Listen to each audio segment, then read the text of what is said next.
হায় হায়, সমন্বয়কদের গভীর রাতে পিটিএস এর ছাত্রলীগ সভাপতি সাদ্দাম। এইদিকে ডক্টর ইউনূস পদত্যাগ করেছেন। সকালেই সেনাপ্রধান জরুরি ঘোষণা জারি করলো, সেনা শাসন চালু হচ্ছে। বিস্তারিত রয়েছে ভিডিওতে, আপনারা দেখতে থাকুন।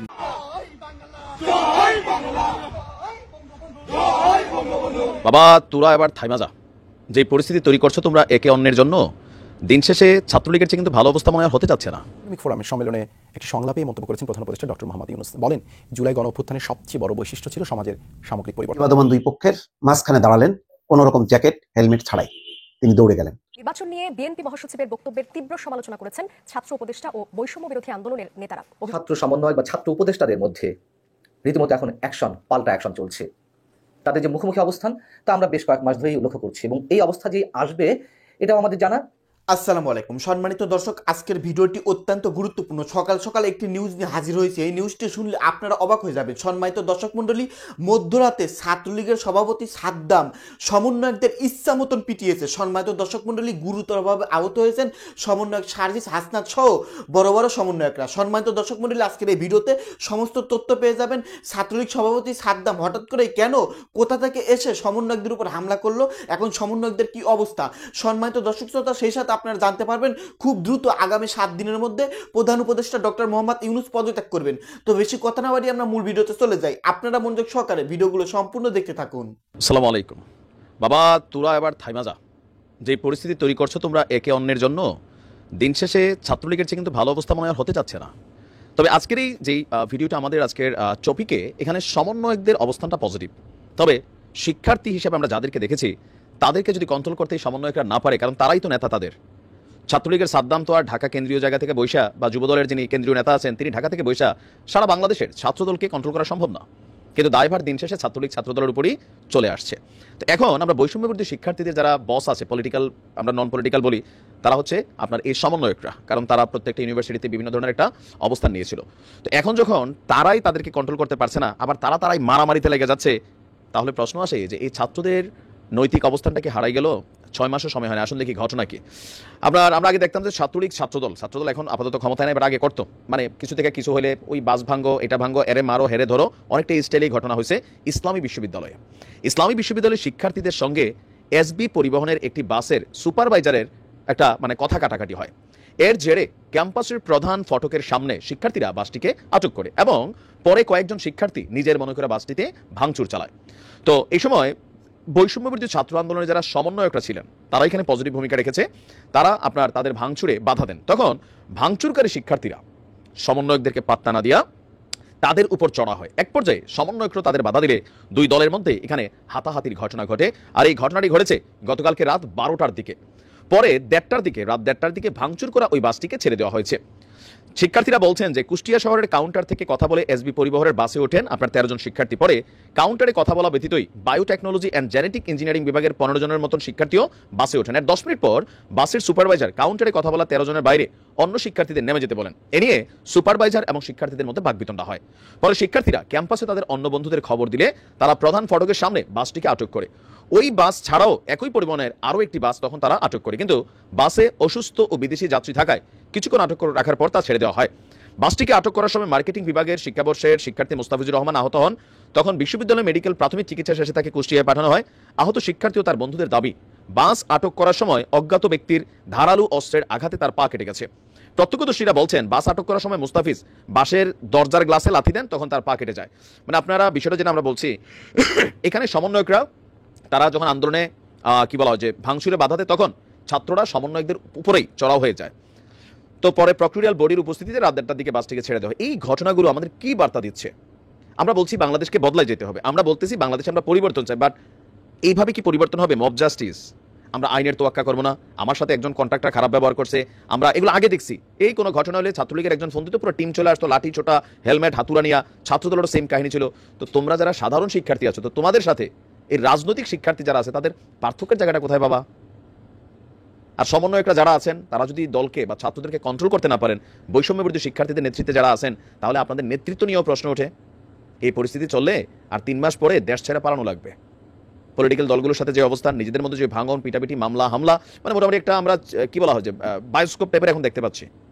সবাইকে যার যার জায়গা থেকে সাবধান হতে হবে। দেশকে পরিবর্তনের জন্য পুলিশের যেমন পোশাক পরিবর্তন করলে হবে না দাবি তুলছি, তো নিজেদেরও মন মানসিকতাতে পরিবর্তন আনতে হবে। একটি নিউজের শিরোনাম এবং সেই নিউজটি পাঠ করে সত্যি অবাক হলাম, বিস্মিত হলাম। শিরোনামটা বলি, বিএনপির দুই পক্ষের সংঘর্ষ থামাতে দৌড়ে ছুটে গেলেন ইউনো।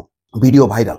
একজন নারী কর্মকর্তা মোসাম্মদ রনি খাতুন, তিনি বিবাদমান দুই পক্ষের মাঝখানে দাঁড়ালেন, কোনো রকম জ্যাকেট হেলমেট ছাড়াই তিনি দৌড়ে গেলেন। এটা তার আন্তরিকতা দেখে, অর্থাৎ থামানোর জন্য, সংঘর্ষ থামানোর জন্য তার এই আন্তরিকতা দেখে এবং ভয় ভীতিহীন এই পরিস্থিতিটা দেখে খুবই অবাক হলাম। প্রশাসনের একজন কর্মকর্তা, যে ডানেও নেই বামেও নেই, যার কোনো রাজনৈতিক পরিচয় নেই, তিনি চেষ্টা করেছেন যে তার এলাকায় যাতে এরকম সংঘর্ষ না হয়, সংঘাত যাতে থামে, এই জন্য তিনি মাঝখানে দাঁড়ালেন। সাথে সাথে আমার মাথার মধ্যে একটা প্রশ্ন আসে, আচ্ছা বিএনপির কি এমন কোনো নেতা নেই যারা এই ইউনো মোসাম্মদ রনি খাতুনের মতন কাজটি করতে পারেন? বিএনপিতে কি এমন শ্রদ্ধেয় নেতারা মানে তাদের সংখ্যা কমে গেল, নাকি ওই জেলায় নেই যে যিনি মাঝখানে দাঁড়ালে বিএনপির কর্মীরা আর সংঘাত করবে না, মারামারি করবে না? এই প্রশ্নটা আসলো দর্শক। খবরটা এবার আসি। এগুলো হলো একটা আকাঙ্ক্ষা যে যাতে নিজেরা মারপিট না করে, বিএনপির এমন শীর্ষস্থানীয় বয়োজ্যেষ্ঠ সিনিয়র নেতারা থাকুক যাদেরকে সব পক্ষই শ্রদ্ধা করে, সম্মান করে, যাদের ইশারা ইঙ্গিতে সংঘর্ষ থামাবে। এরকম নেতার সংখ্যা মনে হয় কমে যাচ্ছে। সেই কারণে কথাটা বললাম যে ইউনো যা পারলেন, আমাদের বিএনপির সেই নেতারা ওই এলাকার, তারা কিন্তু পারলেন না। সাতক্ষীরার শ্যামনগর বিএনপির বিবাদমান দুই পক্ষের মধ্যে তখন রীতিমতো ইট বৃষ্টি চলছে। ঢাল সড়কি নিয়ে সড়কে দুই প্রান্তে অবস্থান নিয়ে প্রতিপক্ষকে ঘায়েলে মত্ত উভয় শিবির। পুলিশ ও সেনাবাহিনী কিছুটা নিরাপদ দূরত্ব বজায় রেখে চেষ্টা চালাচ্ছেন সংঘর্ষে লিপ্ত পক্ষদ্বয়কে নিবৃত্ত করতে। এরই মধ্যে গাড়ি থেকে নেমে এক নারী জ্যাকেট এবং হেলমেট ছাড়াই দৌড় দিলেন উভয় পক্ষের মধ্যবর্তী স্থানের উদ্দেশ্যে। চিন্তা করেন, মারাও যেতে পারত। রীতিমতো চমকে দেওয়ার মতো এমন ঘটনা ঘটিয়েছেন শ্যামনগর উপজেলার নির্বাহী কর্মকর্তা মোসাম্মদ রনি খাতুন। একজন নারী কর্মকর্তা হয়েও কোনো ধরনের নিরাপত্তা সামগ্রী ছাড়াই ব্যাটেল ফিল্ডে তার এমন উপস্থিতি চমকে দিয়েছে সবাইকে। তার এমন সাহসী ভূমিকার জন্য সাধারণ মানুষ ও দুপক্ষই রীতিমতো প্রশংসায় পঞ্চমুখ। বুধবার বিকেল 5টার দিকে এমন দুঃসাহসিক কাণ্ড ঘটিয়ে রনি খাতুন এখন শ্যামনগরের মানুষের কাছে ভাইরাল ইউনো খেতাব পেয়েছেন। বুধবার বিকেলে উপজেলা ইসমাইলপুর এলাকায় বিএনপি দুপক্ষের মধ্যে রক্তক্ষয়ী সংঘর্ষ হয়। বিএনপির নেতা আশেকি ইলাহি মুন্নার বাড়ির সামনে এই সংঘর্ষের ঘটনা ঘটে। এ সময় দুপক্ষের ইট বৃষ্টির মধ্যে পড়ে শ্যামনগর থানার ভারপ্রাপ্ত কর্মকর্তা হুমায়ুন কবির ও ইউনোর বডিগার্ড আনসার সদস্য সাইফুল ইসলাম সহ 22 জন আহত হন। সংঘর্ষ এড়াতে এর আগে উপজেলা প্রশাসন শ্যামনগর সদরে 144 ধারা জারি করেন। আহতদের মধ্যে আনসার সদস্য সাইফুল সহ পথচারী মেহেদী, বিএনপি কর্মী আব্দুর রশিদ, আব্দুল মজিদ, আব্দুল রাজ্জাককে উপজেলা স্বাস্থ্য কমপ্লেক্সে ভর্তি করা হয়। গভীর রাত পর্যন্ত ইউনো রনি খাতুনের নেতৃত্বে সেনাবাহিনী ও পুলিশ সদস্যরা এলাকায় টহল দেয়। দেখেন, গভীর রাত পর্যন্ত কত সাহসী, দুর্দান্ত ইউনো। এরকম ইউনো কয়জন আছে প্রশাসনে? আমার একটা প্রশ্ন। শ্যামনগর উপজেলার বিএনপি নেতৃবৃন্দ বলেন, সদ্য ঘোষিত উপজেলা বিএনপি নেতৃবৃন্দ বুধবার উপজেলা সদরে শান্তি সমাবেশের আয়োজন করে। এমন খবরে দুপুরের দিকে বিলুপ্ত কমিটি নেতা কর্মীরা উপজেলা সদরের বিভিন্ন প্রান্তে লাঠিসোঁটা নিয়ে অবস্থান করে। খবর পেয়ে উপজেলা প্রশাসনের পক্ষ থেকে 144 ধারা জারি করে। যাই হোক, পরে দুই পক্ষের মধ্যে সংঘর্ষ শুরু হয়। উপজেলার নির্বাহী কর্মকর্তা মোসাম্মদ রনি খাতুন এবং সহকারী কমিশনার আব্দুল্লাহ আল রিফাত পুলিশ ও সেনার সদস্যদের নিয়ে উভয় পক্ষকে নিবৃত্ত করার চেষ্টা চালায়। এই সময় ভাঙচুরও হয়, আহত হয় 20 জন। বংশীপুর থেকে নেতাকর্মীরা শ্যামনগরে প্রবেশের পথে প্রশাসনের বাধায় পিছু হটে। এক পর্যায়ে তারা ফিরে যাওয়ার সময় ইসমাইলপুর এলাকায় পৌঁছে প্রতিপক্ষের গ্রুপের সঙ্গে সংঘর্ষে জড়ায়। তারপরে ইউনো নিজের দেহরক্ষী আনসার সহ সেখানে উপস্থিত পুলিশ সদস্যদের পিছু ফেলে দৌড়ে যান। সংঘর্ষের মধ্যে এই সময় তার পাশে থাকা সাইফুল নামের এক আনসার সদস্য বুকেও শ্যামনগর থানার ওসি হুমায়ুন কবির পায়ে ইটের আঘাত পেলেও দ্রুত মাঝখানে পৌঁছে যান উপজেলা নির্বাহী কর্মকর্তা। দুই পক্ষকে ওই স্থান থেকে হটিয়ে দেন পুলিশ ও সেনা সদস্যরা। যাই হোক, অলৌকিকভাবে বেঁচে গেছে আর কি। ইউনো রনি খাতুন বলেন, তিনি জেনে বুঝেই এমন কাজ করেছেন। আরো বেশি ক্ষতি হওয়ার আগেই সংঘাত থামাতে কাউকে না কাউকে পদক্ষেপ নিতে হতো। তিনি সকলকে শান্তিপূর্ণ পরিবেশ বজায় রাখার আহ্বান জানান। বর্তমানে পরিস্থিতি স্বাভাবিক আছে বলে জানান তিনি। এই হচ্ছে অবস্থা। হাই রে, রাজনৈতিক একই দলের মধ্যে সংঘাত, সেখানে দলের কেউ থামাতে পারলো না, সেখানে সাহসী উদ্যোগ নিতে হলো ইউনোকে। আসসালামু আলাইকুম। বিএনপি এবং ছাত্র সমন্বয় বা ছাত্র উপদেষ্টাদের মধ্যে রীতিমতো এখন পাল্টা অ্যাকশন চলছে। তাদের যে মুখোমুখি অবস্থান তা আমরা বেশ কয়েক মাস ধরেই লক্ষ্য করছি এবং এই অবস্থা যে আসবে এটাও আমাদের জানা। কিন্তু প্রশ্ন হচ্ছে, তাদের মধ্যকার এই বাকযুদ্ধ, মুখোমুখি অবস্থান, রাজনৈতিক যে বক্তব্য, তাতে পাল্টা আক্রমণের চূড়ান্ত রূপটি কি হতে পারে, কোথায় যেতে পারে, সেটিও আমাদের মোটামুটি জানা। এবং প্রকাশ্যে যেভাবে সরাসরি অবস্থানটা এসেছে তা হচ্ছে, আপনারা জানেন, বিবিসি বাংলাকে মির্জা ফখরুল ইসলাম আলমগীরের দেওয়া একটি সাক্ষাৎকারে তিনি যে মন্তব্য করেছেন যে নির্বাচনে নিরপেক্ষ সরকার প্রয়োজন। হয়তো তিনি কথাটা একটু অন্যভাবে বলেছেন, তবে মোটা দাগে কথাটি এরকমই। আমরা ধরে নিতে পারি বা এটি স্পষ্ট, আমাদের সবার কাছে এটি স্পষ্ট, মির্জা ফখরুল ইসলামকে যাই বলুক না কেন, সরকার নিরপেক্ষ নয়, এবং সরকার যে নিরপেক্ষ নয়, সরকারের অধীনে যে নিরপেক্ষ নির্বাচন সম্ভব নয়, তা আমি আরো বেশ আগেই, সম্ভবত মাসখানেক আগেই এই বিষয়ে আমি একটি কন্টেন্ট তৈরি করে আপনাদের সামনে উপস্থাপন করেছিলাম যে বর্তমান অন্তর্বর্তীকালীন সরকারের অধীনে যদি কোনো নির্বাচন হয়ও, এই অবস্থাতে সেই নির্বাচন সুষ্ঠু, অবাধ এবং নিরপেক্ষ হবে না। তখন কিন্তু মির্জা ফখরুল ইসলাম আলমগীর এই সরকারের নিরপেক্ষতা নিয়ে প্রশ্ন তোলেননি, যেমনটি আমি তুলেছি। যাই হোক, সরকার যে নিরপেক্ষ নয় তা তো নানান দিক দিয়ে প্রমাণিত। এখন মির্জা ফখরুল ইসলাম আলমগীরের কথার বিপরীতে যে কথাটি নাহিদ ইসলাম, সরকারের তথ্য এবং সম্প্রচার উপদেষ্টা, যে মন্তব্যটি করেছেন সেটি আরো ভয়ঙ্কর। তিনি বলেছেন যে বিএনপি 111 দিকে নিয়ে যেতে চাচ্ছে। নাহিদ ইসলাম যদি এতটাই বুঝে থাকেন, এতটাই মনে করে থাকেন, তারা যে ঔদ্ধত্যপূর্ণ কথাবার্তা বলে আসছেন, ঔদ্ধত্যপূর্ণ কর্মকাণ্ড করে আসছেন এবং দেশের প্রায় সব রাজনৈতিক দলগুলোকে তারা নিজেদের মুখোমুখি দাঁড় করিয়েছেন, কেন, কি উদ্দেশ্যে, সেটিও তো আমরা জানি। এবং এই 111 দিকে বিএনপি নিয়ে যাচ্ছে নাকি ছাত্র উপদেষ্টা কিংবা ছাত্র সমন্বয়করাই নিয়ে যাচ্ছে, খুব স্পষ্টভাবে আমরা বুঝতে পারি। নাহিদ ইসলাম কথাও বলেছেন যে 5 আগস্ট ছাত্র জনতা রাজপথে লড়াই করেছে। তিনি ফেসবুক স্ট্যাটাসে এই কথাগুলো বলেছেন, তার ফেসবুক পেজে। 5 আগস্ট ছাত্র জনতা রাজপথে লড়াই করেছে, পুলিশের গুলি অব্যাহত রয়েছে। তখন আমাদের আপোষকামী অনেক জাতীয় নেতৃবৃন্দ ক্যান্টনমেন্টে জনগণকে বাদ দিয়ে নতুন সরকার করার পরিকল্পনায় ব্যস্ত ছিলেন। জনগণকে বাদ দিয়ে মানে বিএনপি সেনাবাহিনীর হাতে বা সেনাবাহিনী যাতে ক্ষমতায় আসে, তারা দায়িত্ব নেয়, এরকমটি তারা তাদের মানসিকতায় ফুটিয়ে তুলেছিল। এটি আরো ভয়ঙ্কর কথা, সত্য মিথ্যা আমরা জানি না, তবে আমরা ইকুয়েশন মিলাতে পারি যে বিএনপি এটি করার কথা নয়। হ্যাঁ, একটি কথা আমরা জানি যে রাজনৈতিক সরকার গঠনের একটি আলোচনায় এসেছিল, সেটি বিএনপি চায়নি। রাজনৈতিক সরকার মানে জাতীয় ঐকমত্য সরকার, জাতীয় ঐকমত্য সরকার গঠনের পক্ষে বিপক্ষে নানান ধরনের মন্তব্য রয়েছে, যুক্তি রয়েছে। কিন্তু 111 সরকারের ইঙ্গিত কেন বা প্রকাশ্যে এই মন্তব্য কেন নাহিদ ইসলাম করলেন? এদিকে তার এই স্ট্যাটাস দেওয়ার পরে সরকারের আরেক ছাত্র উপদেষ্টা আসিফ মাহমুদ, স্থানীয় সরকার, পল্লী উন্নয়ন, সমবায় এবং যুব ক্রীড়া মন্ত্রণালয়ের দায়িত্বপ্রাপ্ত আসিফ মাহমুদ, তিনি আরো মজার কথা বলেছেন।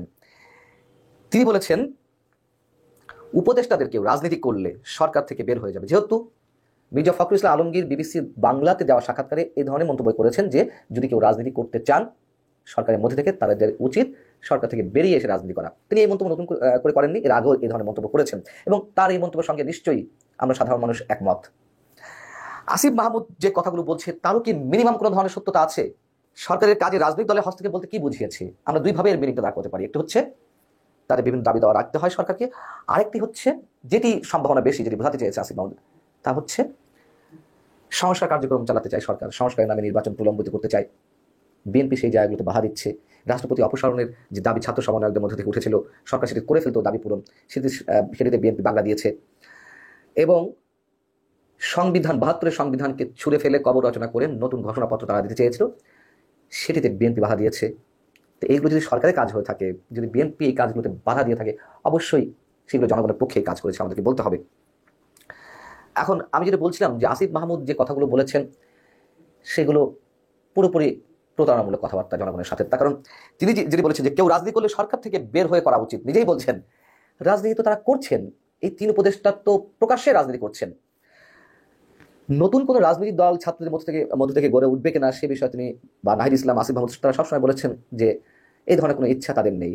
কখনো বলেছেন এগুলো গুজব, আবার কখনো বলেছেন যে এখনই কোনো রাজনৈতিক দল নয়, কিন্তু রাজনৈতিক দল তো হচ্ছে, এটা তো ওপেন সিক্রেট। এখন মানে সিক্রেসের কিছু নেই, একেবারে খোলামেলা।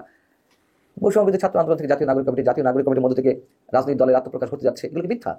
আচ্ছা, চোখে আঙুল দিয়ে যদি দেখিয়ে দিই যে সংবিধানের কবর রচনা করে নতুন ঘোষণাপত্র জারি করা হবে বা উপস্থাপন করা হবে, তার আগের রাতে যে সংবাদ সম্মেলন, যখন সরকারের সঙ্গে একটা দূরত্ব সৃষ্টি হয়েছিল অথবা এটি ঘোষণা করা হবে কিনা সেটি জানানোর জন্য যেই সংবাদ সম্মেলন করা হয়েছিল বৈষম্যবিরোধী ছাত্র আন্দোলনের পক্ষ থেকে, সেখানে নাহিদ ইসলাম কিংবা আসিফ মাহমুদ উপস্থিত ছিলেন না। তারা হয়তো ফেজে আসেননি, ক্যামেরার সামনে ছিলেন, তো এটা তো মিথ্যা নয়। তাহলে কালদের ইন্ধন এটা হচ্ছে। আচ্ছা, মাহফুজ আলম ছাত্র উপদেষ্টা, মানে সরকারের অন্যতম উপদেষ্টা, তার কাজটি কি? তাকে কেন এখনো দপ্তরবিহীন উপদেষ্টা করে রাখা হয়েছে? তিনি কাদেরকে কি উপদেশ দেন? একেবারে পুরো সরকারের উপর ছড়ি ঘুরানোর জন্য তিনি সেখানে রয়েছেন। অতএব আসিফ মাহমুদ যা বলেছেন, এই কথাগুলোকে যদি আমরা বলি মিথ্যা বলেছেন, অসত্য বলেছেন, সত্য গোপন করেছেন, সেগুলো কি অযৌক্তিক কিছু হবে? রাজনীতি তো তারা করছে। এদিকে তাদের পক্ষ নিয়ে আবার সরকারের বন পরিবেশ জলবায়ু বিষয়ক উপদেষ্টা রেজওয়ানা হাসান আবার তিনি তো আবার নতুন মুখপাত্র হয়েছেন, বড় মুখপাত্র। তিনি বলেছেন, হ্যাঁ, কেউ যদি রাজনীতির সঙ্গে সম্পৃক্ত থাকে সরকারে থেকে, নতুন রাজনৈতিক দল গড়ার ক্ষেত্রে তার সরকারে থাকা উচিত নয়। তারাও জানেন কে রাজনীতি করছে না করছে, নতুন রাজনৈতিক দল গঠনের সঙ্গে কারা জড়িত কিংবা জড়িত নয়। এবং এই ছাত্র সমন্বয়টা যেভাবে পুলিশ প্রোটেকশন নিয়ে শুরুর দিকে বিভিন্ন জায়গায় বিভিন্ন ধরনের গণসংযোগমূলক কাজ করেছে, তাও কি আমরা জানি? সম্মানিত দর্শক, আপনারা বিস্তারিত ভিডিওতে দেখতে পারলেন চাঞ্চল্যকর তথ্য। দর্শক মন্ডলী, সমন্বয়কদের ইচ্ছা মতন পিটিয়েছে, সমন্বয়করা আর ঘুরে দাঁড়াতে পারবে না, কারণ সমন্বয়করা এখন মানে ভেঙে গেছে, তাদের টিমগুলো ভেঙে গেছে, তাদের সঙ্গে আর কেউ নেই। জনগণ এখন তাদের সঙ্গে কাজ করতে চাচ্ছে না, তারা ডাক দিলে কেউ যাবে না, এমনই কিন্তু অনেক নিউজ শুনতে পেরেছেন। সেই সাথে সম্মানিত দর্শক মন্ডলী, অন্তর্বর্তীকালীন সরকারের প্রধান উপদেষ্টা ডক্টর মোহাম্মদ ইউনূস পদত্যাগ করার সিদ্ধান্ত নিয়েছেন আগামী 7 দিনের মধ্যে। এইদিকে আবার সম্মানিত দর্শক মন্ডলী, যে কোনো সময় সেনাপ্রধান জেনারেল ওয়াকারুজ্জামান বাংলাদেশের সেনা শাসন চালু করে দিতে পারে। যাই হোক দর্শক মন্ডলী, এই সম্পর্কে কিছু বলতে চাই না। যদি আপনারা কিছু বলতে চান, আপনাদের মূল্যবান মতামত ভিডিওর কমেন্ট বক্সে অবশ্যই ঝটপট জানিয়ে দিবেন। ভিডিওর সঙ্গে সম্পূর্ণ আকারে থাকার জন্য আপনাদের সবাইকে অসংখ্য ধন্যবাদ।